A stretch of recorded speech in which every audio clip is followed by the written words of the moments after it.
Hey everybody, you'll notice a common theme with a lot of the videos I'm making, and that's really centered around two things. One, we want to make your business profitable and able to scale, and two, we want to make it low stress to run. I learned a lot of these lessons the hard way by running a high stress, chaotic, unprofitable business for a number of years, and it took me forever to fix it.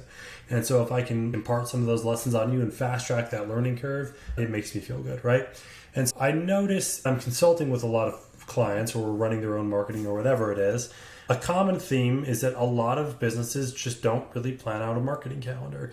A lot of the initiatives are decided last minute, like maybe at best a month beforehand, or oftentimes the week before, and it just makes things super chaotic. It makes the business difficult to run because at that point, everyone's having to make last minute decisions all the time, right? The people running your email and SMS are having to make last minute decisions. The people generating asset, last minute.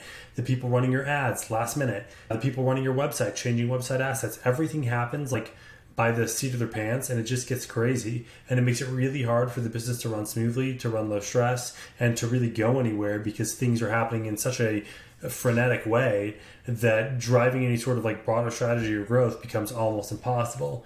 And so as an example, at Barbell Apparel, before 2024 happens, right? Like after the holiday rush is over, that kind of like downtime between the middle of December and the beginning of the new year, I am going to skeleton out my entire marketing calendar for all of the next year. So for December 2023, I am planning out the entire skeleton for the marketing calendar of January. Some stuff's actually been planned out before that, but that's when it's all getting finalized. And so really heading into the new year, my marketing calendar is planned out for the entire year in advance.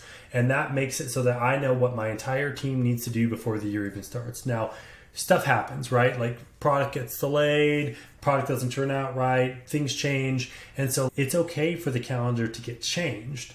But by having it planned out in advance, you can get so much more done and set such a higher level of goal and strategy oriented around that marketing calendar that you're just bound to have much more success. And really, once it's all wireframed out, stuff may change because of delays or changes, but really what that looks is like when I have my calendar here, I have my product releases, my restocks, influencer initiatives, sale launches, all of this on my internal calendar. And if something changes, I'm just dragging around the calendar. I'm not having to make new tasks. The team isn't having to adjust their expectations because they're working on all this stuff in advance anyways. And so if this launch has to go from this week and it's got to be delayed 3 weeks, the assets were already made in advance for this launch anyways, right? Because stuff is rarely going to move earlier on the calendar. It's almost always just going to get delayed. And so everyone can produce the photography assets in advance, the ad assets in advance, the influencer assets in advance. And if it gets delayed because the inventory was on the water longer than anticipated, I'll bump that out a few weeks. And everything's already made. So it doesn't really create any additional stress. It just like kicks out what it does. And it's like I can be gone on a 2-week vacation, and because all this stuff is planned out, the team knows what to do. Everyone's going to execute whether I'm sitting there watching them or not. Now, granted, if I'm never on a real vacation, people are going to bug me about something, but it does remove a high degree of stress by having this all planned out in advance. Right? And so really when we're looking at planning the calendar in advance, what are we going to center that around? There are things that are set in stone. There's like keystone sale dates that you're going to have to touch on or you're going to be missing out on revenue. So what are those? Let's start at the beginning of the year. The major ones are going to be New Year's resolution, Valentine's Day. Spring kind of sucks, right? March and April don't have a lot going on, but there's some minor stuff you can touch on there. You could do a spring sale. You could do Easter. You can do Mother's Day, right? Those are like the things that happen there. There's other minor days in there like Earth Day and National Women's Day, things like that. You could do like smaller flash sales around that, but unfortunately in March and April, there's no major days besides maybe Mother's Day. So that's like a dead zone. But after we get out of that, things ramp up considerably, right? Because then we have Memorial Day in May, which is like a huge holiday that people are expecting to spend money on. We have Father's Day, then we have July 4th. August doesn't have any major holidays, but you can center stuff around like back to school if it works for your brand. And then we jump into Labor Day, another big spending holiday. And then we have October, which doesn't have anything major, but maybe Halloween or a fall sale. And really, like, I don't like to put too much focus on Halloween because I prefer to ramp up to an early access Black Friday thing. So heading into November, so beginning of November, we want to do early access Black Friday. We're going to run that for the first 2 to 3 weeks of November, and then we're going to launch our full Black Friday sale and then really pump the gas Black Friday week, all of Cyber Week, and then we can rotate into a holiday sale.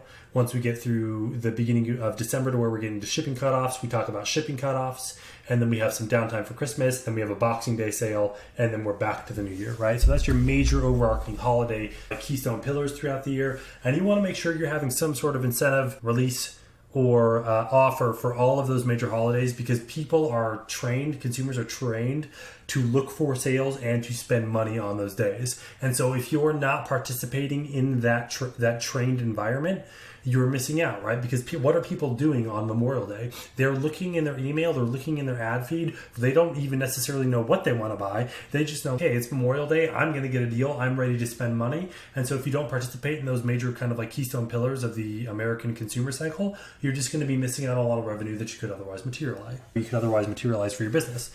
And so you have to do those things, right? And like that right there is a huge chunk of the year, right? Like I like to run the sales for a more extended period of time, like usually 2 weeks or so, primarily so that I can get as much revenue as possible, but also so that my paid media can have time to optimize those campaigns that I'm doing for those paid media or for those sale periods.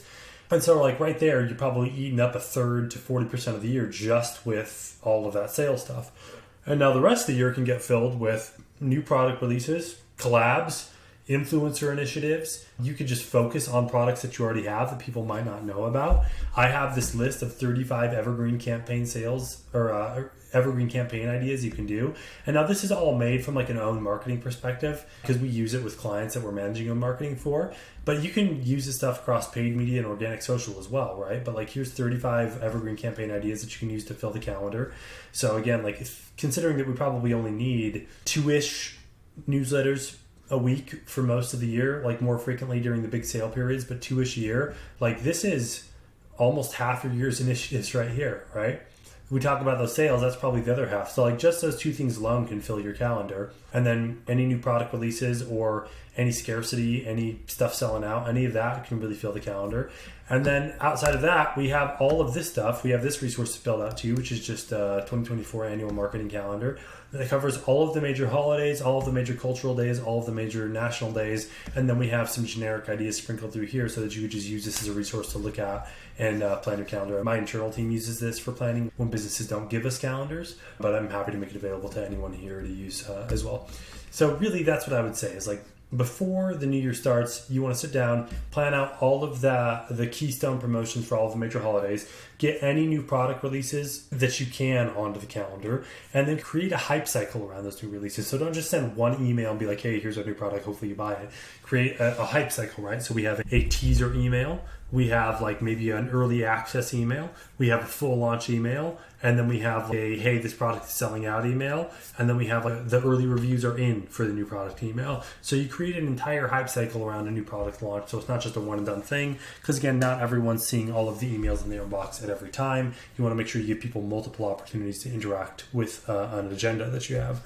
And like with that, the calendar fills itself. And now if you're a company that doesn't have a new product releases, like maybe you run really lean, you only have 1 or 2 products, again, you can use a combination of like kind of those keystone sale pillars. You can tie your brand into any pertinent national days, and you can use the evergreen campaign ideas to fill out that calendar. But realistically, I would say like at a bare minimum, like when we're working with a client, it's a requirement that we're planned out a month in advance. I prefer to be planned out at least a quarter in advance, or ideally the full year in advance, right? Because that gives the entire team, whether you're working with us or your internal team, time to produce all of the assets. It also gives the executive staff like a good pulse on where the business is going and what we need to manipulate to achieve our growth and revenue goals.